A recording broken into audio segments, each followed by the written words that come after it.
Hamdan wa syukran lillah wa salatan wa salaman ala rasulillah wa ala alihi wa sahbihi wa mawalah. Allahumma salli wa sallim ala hadhan nabiyil karim Sayyidina wa maulana Muhammadin wa ala alihi wa sahbihi ajma'in.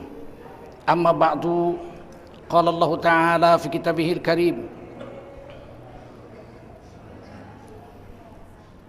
A'udzu billahi minasy syaithanir rajim. Bismillahirrahmanirrahim. Wa huwal ladzi ja'alakum khalaifal ardi wa rafa'a ba'dakum fawqa ba'din darajat ورفع بعضكم فوق بعض درجات ليبلوكم فيما آتاكم إن ربك سريع العقاب وإنه لغفور رحيم. قال رسول الله صلى الله عليه وسلم من خرج في طلب العلم فهو في سبيل الله حتى يرجع. Baginda Rasul bersabda, siapa keluar untuk mendapatkan ilmu, orang itu adalah orang yang berjihad fi sabilillah sampai dia kembali ke tempatnya. Mudah-mudahan kita semua mendapatkan pahala jihad dari Allah Subhanahu wa taala. Amin. Shadaqallahul azim wa sadaqa rasuluhun nabiyul karim wa nahnu ala dzalika minasy syahidin wasyakirin walhamdulillahi rabbil alamin. Para ulama, tuan-tuan guru, para ustadz yang mulia, para tokoh masyarakat yang berhadir, ada orang tua kita Bapak Haji Akhyar yang hari ini bersahabat dengan Bapak Salman Al-Farisi, disingkat Aman. Hari ini hadir, Masya Allah. Ada Ustadz Adriansah, ada para ulama, para tokoh masyarakat, tokoh adat, tokoh pemuda, bapak-bapak, ibu-ibu, saudara-saudara sekalian, terutama anak-anak muda, masih mendominasi. Saya hitung-hitung 10-12 tahun ini, setiap ada tabligh akbar, majelis taklim, umroh, ibadah haji, berkaitan dengan agama, itu 70-80%, 60% itu anak-anak muda di mana-mana. Beda dengan India, Pakistan, Bangladesh, Cina, Maroko, Turki. Mereka itu yang tua-tua, yang aktif membela agama, terlibat dalam urusan agama itu kalau di sana itu orang tua-tua. 70%, 80% orang tua. Tapi kalau di Indonesia, 10-12 tahun ini saya perhatikan, di mana saja, baik di Papua, baik di Halmahera, saya sudah keliling Indonesia, itu 70%, 80% anak muda. Seperti malam ini lihat, rata-rata anak muda ini 40 tahun ke bawah. Kalau anak muda sudah mau ikut urusan agama, tidak lama lagi negara kesatuan Republik Indonesia akan berubah menjadi negeri yang baldatun thayyibatun warahmatullahi. Sama seperti zaman Nabi dulu, ketika Nabi dakwah terang-terangan, 3 tahun Nabi dakwah sembunyi-sembunyi di rumah Sayyidina Arqam bin Abil Arqam, 3 tahun sembunyi-sembunyi. Rumah di Mekah itu rapat-rapat, kayak klaster lah kalau di sini, rapat-rapat. Dekat Ka'bah, keliling-keliling Ka'bah itu. Rumah Rasulullah sendiri dari Babus Salam. Sekarang jadi WC, dibuat jadi WC. Rumah Sayyidina Arqam bin Abil Arqam itu terpencil sendirian. Tidak di kelompok klaster ini, dia agak terpencil sendirian. Sehingga sahabat mengendap-endap, kalau malam kan nggak ada lampu, gelap. Masuklah ke rumah Sayyidina Arqam. Disitulah Nabi mengajar 3 tahun. Membacakan Quran dan menjelaskan isi Quran. Penjelasannya tentu hadis. Qaul Nabi kan hadis kan. Yang dibaca Quran. Yang hadir orang-orang yang mu'alaf. Yang sebelumnya manusia paling bejat di muka bumi. Masuk Islam, mengucap la ilaha illallah Muhammadur Rasulullah, jadi mu'alaf, ngaji sama Nabi 3 tahun. Bagaimana Nabi mau mengubah orang yang paling bejat di muka bumi menjadi orang yang radhiyallahu anhum, orang yang diridhoi Allah? Tentu harusnya memakan waktu yang lama, mestinya. Tapi Allah beritahu caranya. Di dalam Al-Quran surah Jumu'ah diceritakan caranya. Huwallazi ba'atsa fil ummiyina rasulam minhum yatlu alaihim ayatihi wa yuzakkihim. Dialah Allah yang telah mengutuskan seorang rasul kepada kaum yang buta huruf, yaitu orang-orang Mekah. Yatlu alaihim ayatihi. Tugas Nabi itu yang diutus itu, yaitu Rasulullah Muhammad SAW, membacakan ayat-ayat Tuhan kepada mereka, pada orang-orang bejat yang baru masuk Islam itu. Wa yuzakkihim. Ketika Nabi membacakan Quran, menjelaskan isinya, hati mereka tuh bersih. Jadi dengar Quran tuh, dengar aja. Itu hati kita dibersihkan oleh Allah. Quran itu membersihkan hati. Wa yuzakkihim. Begitu hati bersih, wa yu'allimuhumul kitaba wal hikmah. Barulah diajarkan ilmu dan hikmah. Nggak bisa masuk ilmu agama dan hikmah agama kalau hatinya bejat. Nggak bisa, nolak dia. Hati berkarat, mata pun nggak bisa mendapat hidayah. Kuping nggak bisa masuk hidayah lewat mata, lewat kuping. Nggak bisa lewat otaknya, nggak bisa. Sebab apa? Hatinya berkarat. Makanya ketika setelah masuk Islam, Nabi diperintahkan 3 tahun nggak main-main, setiap hari. Seluduk-seluduk masuk, dibacakan Quran, dijelaskan isinya dengan hadis-hadis Rasul tentunya. 3 tahun. Wa yuzakkihim, bersih hati. Begitu hati bersih, datang perintah salat tahajud separuh malam atau sedikit kurang dari separuh. Semua sampai bengkak-bengkak kakinya. Waktu turun ayat ya ayyuhal muzammil, wahai orang yang berselimut malam, bangun, qumil lail, salat malam, illa qalila, sedikit aja sisakan untuk tidur. Separuh malam salat malam, atau sedikit kurang dari separuh. Kan dahsyat itu, sampai kaki-kaki sahabat tuh kayak kikil-kikil kambing, matanya bengkak karena bengep nangis. Separuh malam, sepertiga malam setiap hari. Kenapa mereka mau? Waktu itu sholat 5 waktu belum ada, baru sholat wajib, baru sholat malam aja yang ada. Mereka sanggup setengah malam sholat karena hatinya bersih. Wa yuzakkihim, sudah bersih hati, sehingga ketika datang ilmu mereka akan kerjakan 100%, nggak tawar-tawar lagi. Nah, itu gunanya ngaji ini. Duduk aja di sini hati bersih. Kalau hati udah bersih, otak bersih. Kalau hati kotor, otak kotor. Kalau hati kotor, mata kotor. Lihat bininya nggak semangat ya, ini aja nggak bertukar-tukar. Lihat bini orang, gitu, karena hati kotor. Kalau hati kotor, kuping kotor. Dengar orang baca Quran, marah, jangan kuat-kuat. Kau baca Quran, kau jangan kuat-kuat. Kalau mau kuat-kuat, kau jangan di masjid baca Quran, di rumah kau. Hebatnya, lantangnya sama orang baca Quran. Orang zikir-zikir dia benci. Zikir-zikir kuat-kuat kau. Kalau mau zikir-zikir kau di rumah kau. Selawat-selawat, apa selawat-selawat? Bencinya bukan main.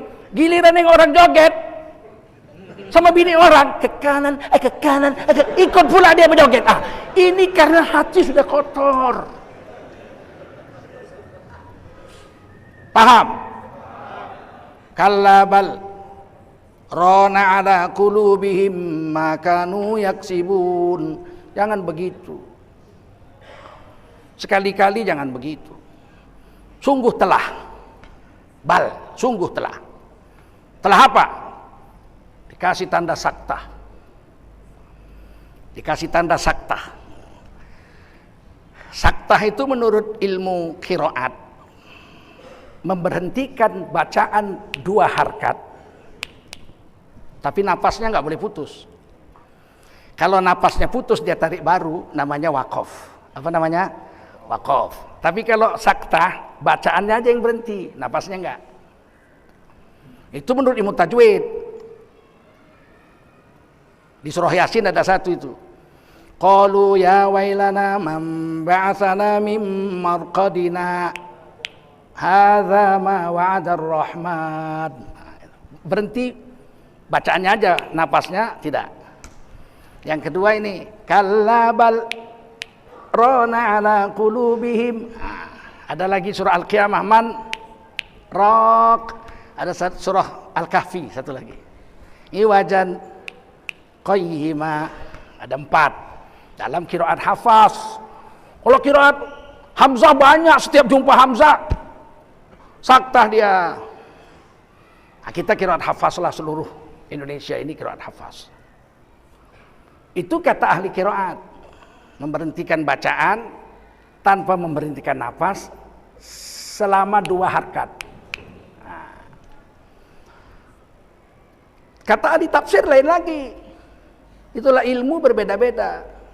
Kata ahli tafsir, kalau ada tanda saktah, kita disuruh diam, memberhentikan bacaan sejenak, memikirkan kata-kata di sebelahnya, karena kata-kata di sebelahnya itu sangat mengejutkan, sangat bikin kaget.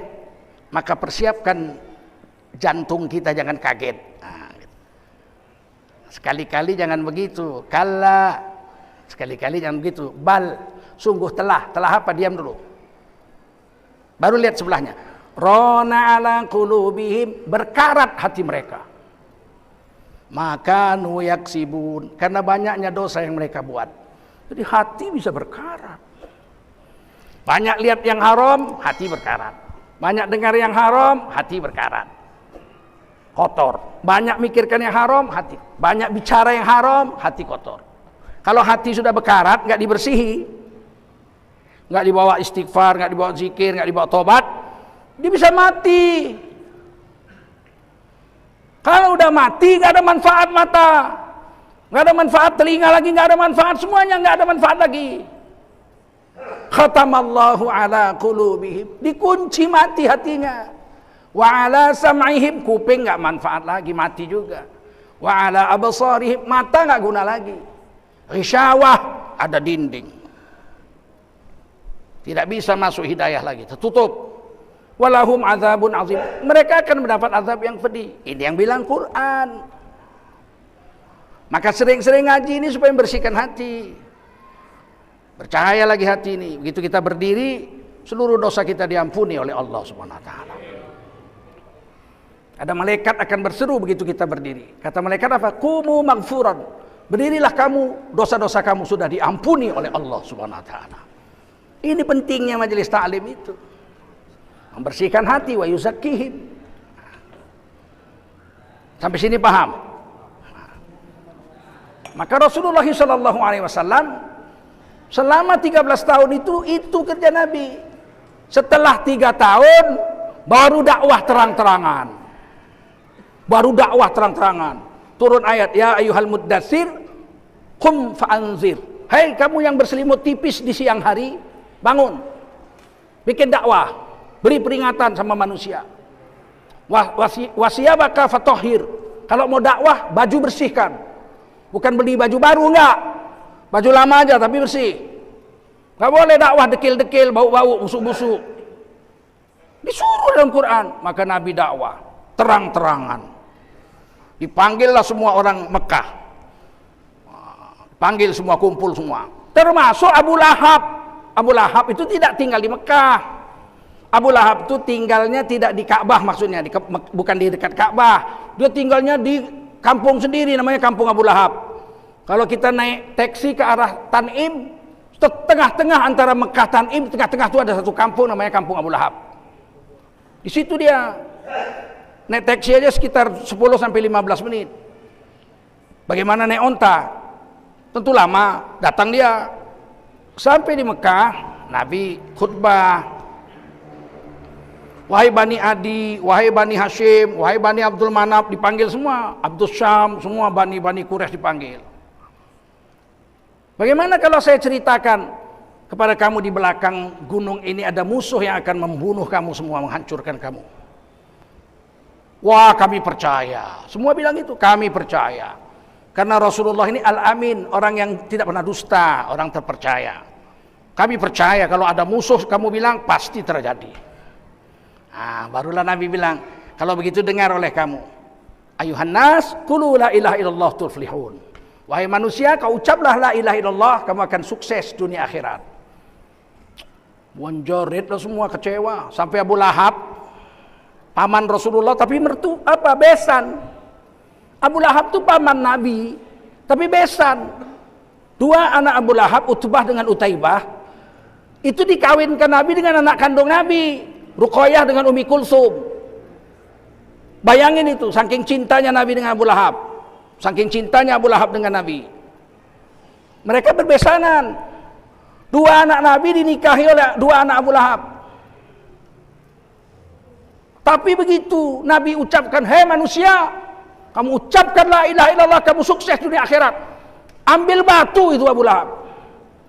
Tabat yadak, celaka tangan kamu. Hanya untuk ini kamu kumpulkan saya jauh-jauh, saya datang sini cuma untuk ini. Mau dilempar batu. Celaka kedua tanganmu. Langsung turun wahyu. Tabbat yada Abi Lahab wa tab. Yang celaka bukan tangan Nabi, tangan Abu Lahab, dua-duanya yang celaka. Ma aghna anhu maluhu wa ma kasab. Hartanya yang banyak sekampung, dia punya kampung sendiri, kampung Abu Lahab. Hartanya yang banyak, anaknya yang hebat semua, nggak ada manfaat apa-apa ya. Usahanya segala macam itu tidak ada manfaat. Usaha kita biar dunia ini kita punya, kalau nggak punya la ilaha illallah Muhammad Rasulullah nggak ada gunanya. Walaupun ayat ini untuk Abu Lahab, untuk kita juga, betul? Betul? Kaya pun kita ini, raya kaya, dunia ini kita punya, nggak punya la ilaha illallah Muhammad Rasulullah nggak ada gunanya. Pulang dari situ, Abu Lahab marahnya bukan main. Dapat pula kabar ada ayat turun untuk dia. Tabbat yada Abi Lahab wa tab, ma aghna anhu maluhu wa ma kasab, sayasla naran dzata lahab wa imra'atuhu hammalatal hatab. Istrinya pula mengipas. Bukannya nyabar-nyabarin, sabar, itu besan kita. Itu ponaanmu. Kan enak punya istri begitu. Marah sama Nabi Muhammad. Jangan, itu keponaanmu. Kamu yang ngurus, waktu kecil kan kamu yang menyusukannya. Suwaibah, budaknya Abu Lahab dimerdekakan untuk menjadi ibu susunya Nabi sebelum ketemu dengan Halimatus Sa'diyah. Kan harusnya begitu istri itu. Udah selain ponaan dia pun besan kita, dua anak dia jadi mantu kita, kan harusnya begitu. Ini enggak. Oh, memang dia enggak beres. Ini memang kalau setan lihat orang soleh benci. Itu ciri-ciri itu. Kalau kita ini benci lihat orang soleh, berarti kita setan. Mirip istrinya Abu Lahab, tahu? Senangnya sama tukang joget, senangnya sama tukang mabuk. Kita harus introspeksi diri juga kita. Malah dipanasi. Apa kata istrinya? Mulai hari ini aku nggak mau lagi lihat hidung anaknya dia di sini. Ceraikan. Langsung hari itu juga Utbah dengan Utaibah menceraikan anak Rasulullah SAW. Masih umur 14 tahun jadi janda, bayangin itu. Sayyidah Ruqayyah dengan Sayyidah Umi Kulsum cerai. Nolak. Nggak ada yang mau. Abu Lahab nggak mau, Abu Jahal nggak mau, Abu Sofyan nggak mau masuk Islam, nggak mau. Abu Kuhafah nggak mau. Pokoknya abu-abu nggak mau lah. Abu-abu itu nggak mau semua. Siapa yang mau? Anak-anak muda, Sayyidina Ali 13 tahun, Sayyidina Utsman, Sayyidina Tolha, Sayyidina Zubair, muda-muda semua, 20 tahun, 18 tahun. Yang tua cuma satu orang, Sayyidina Abu Bakar 38 tahun. Rasulullah 40 tahun. Coba, meskipun yang tua-tua menolak, tapi anak-anak muda mau pikir dan kerja agama. 13 tahun orang-orang yang Islam itu ditukar panggilannya oleh Allah dari ya ayuhan nas, hai manusia, berubah menjadi ya ayyuhalladzina amanu, hai kamu orang beriman. Nggak main-main begitu mereka pindah ke Mekah, dari Mekah ke Madinah. Di Madinah mereka digelar radhiyallahu anhum, Allah ridha pada mereka. Wasabiqunal awwaluna minal muhajirin wal ansar walladzina ittaba'uuhum bi ihsan radhiyallahu anhum wa radu anhu wa a'adda lahum jannatin tajri tahtahal anhar khalidina fiha abada dzalikal fawzul azim. Orang-orang yang mula-mula masuk Islam dari golongan Muhajirin dan Ansor adalah orang-orang yang mula-mula masuk surga kelak di hari kiamat. Apakah cukup Muhajirin Ansor? Ada satu lagi. Walladzina tabauhum biihsan. Mereka yang mengikuti golongan Muhajirin dan Ansor. 3. Ini dalil mematahkan fitnah Syiah. Syiah mengatakan tidak bisa masuk surga kecuali hanya ikut Ahlul Bait saja. Tidak ada dalil disuruh ikut sahabat Nabi. Itu kata Syiah. Maka mereka menyebut jamaah Ahlul Bait Syiah. Tidak sah Islam kalau enggak ngikuti Ahlul Bait, Sayyidina Ali dan keluarganya saja. Ini dalilnya ini. Quran surah At-Taubah ayat 100. Muhajirin Ansor duluan masuk surga. Betul? Walladzina tabauhum biihsan. Orang yang ikut Muhajirin Ansor, bukan keluarga Nabi Muhajirin Ansor. Ada keluarga Nabi di situ. Sayyidina Ali di situ, keluarga Nabi Muhajirin juga. Betul? Sayyidina Utsman Muhajirin juga. Tapi Ansor bukan. Ansor bukan keluarga Rasul. Orang Medina. Tapi siapa yang ikut Muhajirin Ansor masuk surga, ini jaminan Allah di Quran loh. Surah At-Taubah ayat 100. Kepada mereka dijanjikan surga yang mengalir sungai-sungai di bawahnya. Mereka kekal selama-lamanya dalam surga itu. Dan itu adalah kemenangan yang agung dari Allah. Berubah panggilan jadi radhiyallahu anhum. Enggak main-main. Kenapa? Iman lurus, mendengarkan pengajian dari Rasulullah sallallahu alaihi wasallam. Sama dengan kita sampai sekarang, sampai hari kiamat. Kalau kita rajin mendengarkan Quran, rajin dengar taklim, hati kita bersih. Kalau hati bersih, akal kita lurus memandang masalah. Lurus akal kita memandang masalah, ini hak, ini batil, ini benar, ini salah, bisa kelihatan. Dan kita nggak perlu dengan makhluk. Kenapa makhluk? Makhluk perlu sama Allah, betul? Kita nggak perlu sama makhluk kita. Kita perlu sama Allah, kita kerja sama Allah, membela kebenaran, mencegah kemungkaran, kerja saja sama Allah. Rezeki, wa ma min dabbatin fil ardi illa 'ala Allahi rizquha. Semua yang hidup di dunia rezeki sudah ditetapkan Allah, betul? Betul? Yakin aja, orang sakit aja stroke makan kok. Sakit stroke, makan lewat hidung, disuntikkan sama dokter. Nyari makan enggak, nyuap enggak, ngunyah enggak, tidak. 2 tahun masuk lewat hidung makanan. Kenapa takut enggak makan? Jadi penjilat. Kenapa takut enggak makan? Penjual agama. Iya Pak, walaupun rezeki itu Allah yang menetapkan, tapi kalau kita nggak kerja mana makan? Siapa bilang? Allah kau tapikan. Innallaha yarzuqu man yasha. Allah memberi rezeki pada siapa Allah mau. Iya memang betul Pak, tapi ya Allah kau tapikan. Allah ditapikannya. Ini nggak lulus ini ngaji la ilaha illallah. La ilaha illallah. La ilaha dinafikan. Selain Allah semua ditafikan. Illallah, hanya Allah aja diisbatkan, tak boleh yang lain. Ini Allah ditapikannya, gila nggak itu? Memang yang memberi rezeki Allah Pak, tapi kalau saya nggak kerja mana dapat rezeki? Gila kau. Berapa banyak orang nggak kerja dapat rezeki? Mana ada? Banyak. Siapa? Orang penjara? Ayo, 10 tahun di penjara, apa kerjanya? Makan tidur, makan tidur.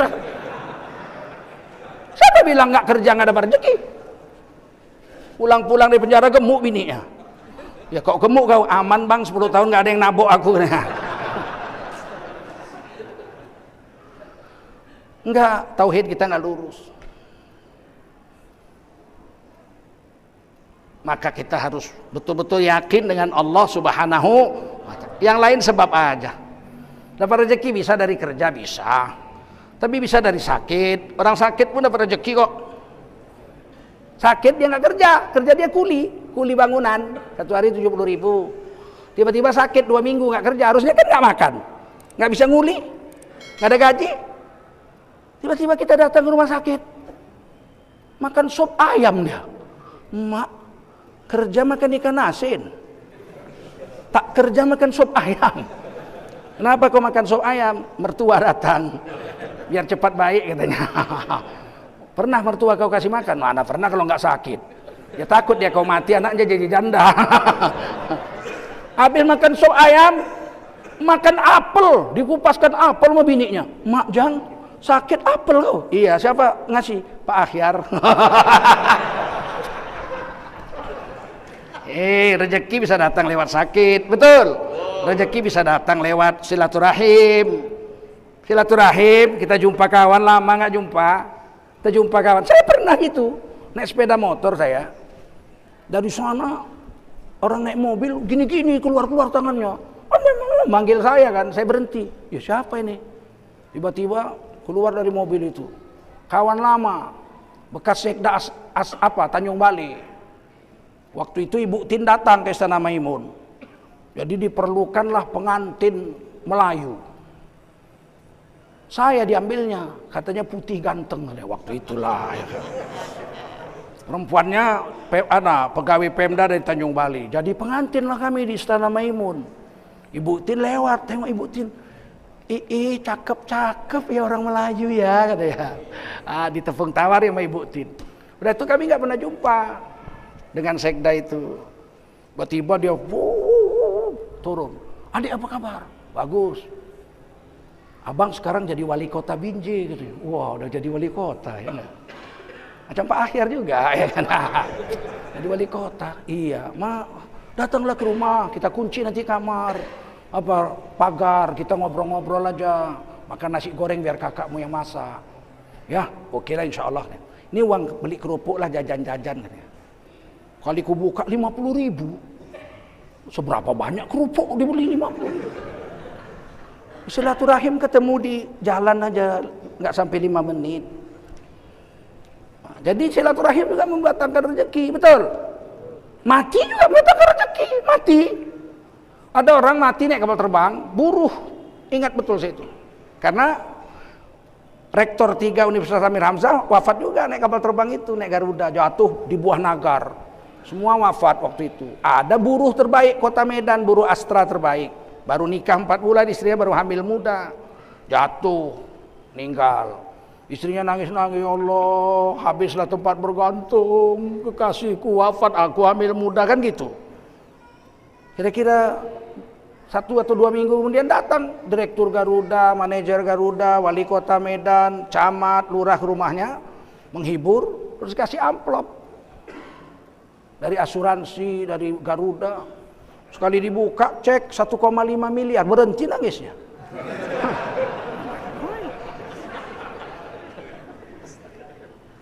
Musibah juga mendatangkan musibah juga mendatangkan banyak. Jadi yakin sama Allah aja. Usaha dibuat, tapi usaha bukan hanya kerja. Usaha itu bisa dengan zikir, baca Quran, silaturahim, betul nggak? Betul. Musibah, sakit, itu semua mendatangkan dakwah, mendatangkan rezeki. Hari ini kan orang Islam taunya datang rezeki dengan cari makan, kerja. Kalau nggak kerja nggak dapat duit. Sama lah kita dengan orang-orang kafir itu. Kalau begitu akidah kita, rezeki bisa datang lewat cara macam-macam. Zikir aja mendatangkan rezeki.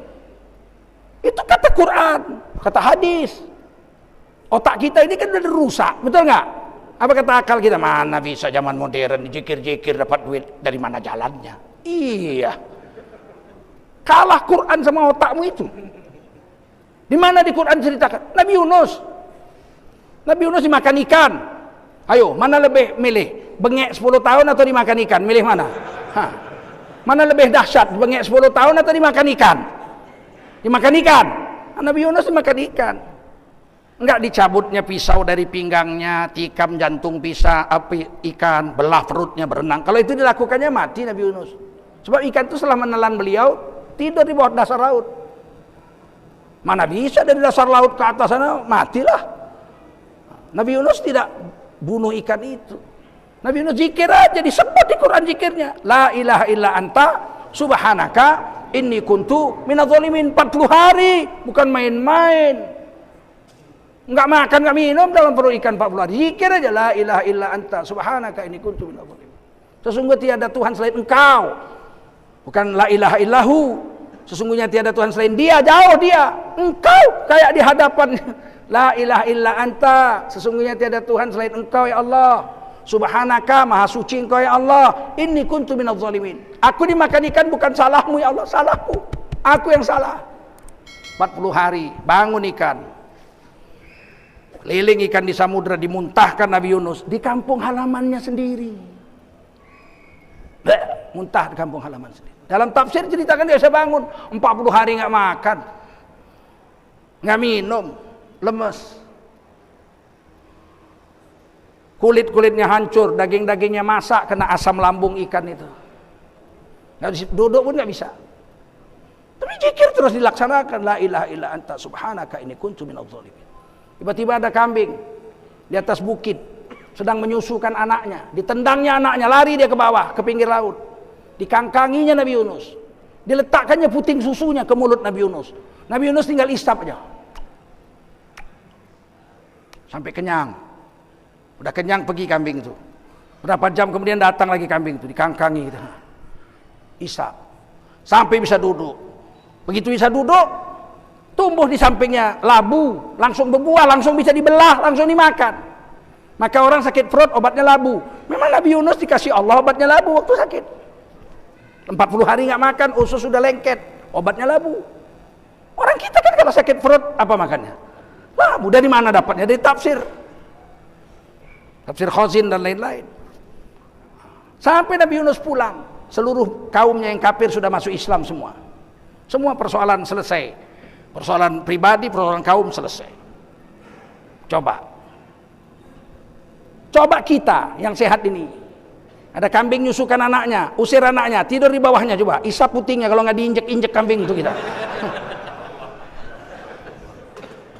Terus zikir, tapi kita nggak yakin.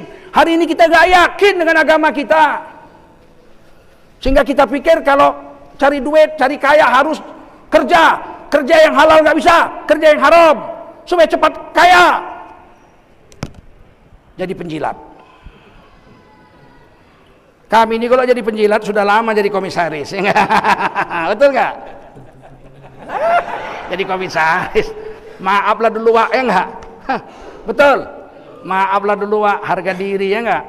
Orang Melayu ini lebih baik mati berkalang tanah daripada hidup bercermin bangkai. Lebih baik kita makan singkong, makan ubi halal daripada makan beef stick tapi dari babi, beef stick babi.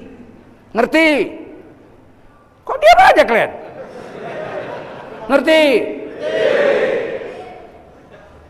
Prihatin hari ini orang Islam kasih 100.000 belok, kasih 50.000 belok, nggak punya akidah dengan Allah. Dipikirnya sekedar 100.000, 50.000 itu aja. Dikubur nggak dipertanggungjawabkan itu. Kerusakan yang timbul apa nggak ditanya nanti di akhirat. Dulu waktu 212 Ahok sudah ditetapkan tersangka, kita diminta jangan demo. Udah kan Ahok udah ditetapkan tersangka, udahlah nggak usah demo, umumkan aja 212 dibatalkan. 1 triliun ditawari tuh.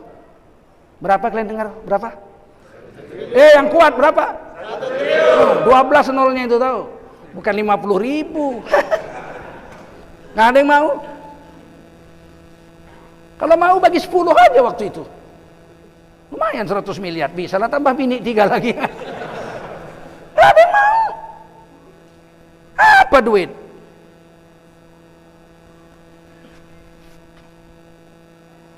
Orang gak kerja aja makan kok ditanggung Allah rezekinya, betul? Orang dalam perut ikan aja makan kok. Kambing menyusukan putingnya, betul? Jadi kenapa kita gak yakin dengan Allah? Orang pikir kalau kaya itu bahagia. Nggak ada. Tidak ada ceritanya kaya itu bahagia. Berapa banyak orang kaya nggak bisa tidur? Betul? Orang kaya nggak bisa tidur. Minum pil tidur pun nggak tidur. Pada rumahnya ada AC, tempat tidurnya Alga 100 juta harga tempat tidurnya. Rumahnya pakai pagar, pakai satpam lagi. Tiap jam satpamnya mukul, teng jam 1, teng teng jam 2, teng teng teng jam 3. Tidur? Enggak. Salah pukul satpamnya, teng, bangun dia. Satpam sini kau dulu. Ada apa bos? Berapa kali kau pukul tadi? 1 kali bos. Jam berapa? Jam 1. Kepala atuk kau jam 2 ini tahu kan? Rupanya dia nggak tidur, dia nunggu lonceng.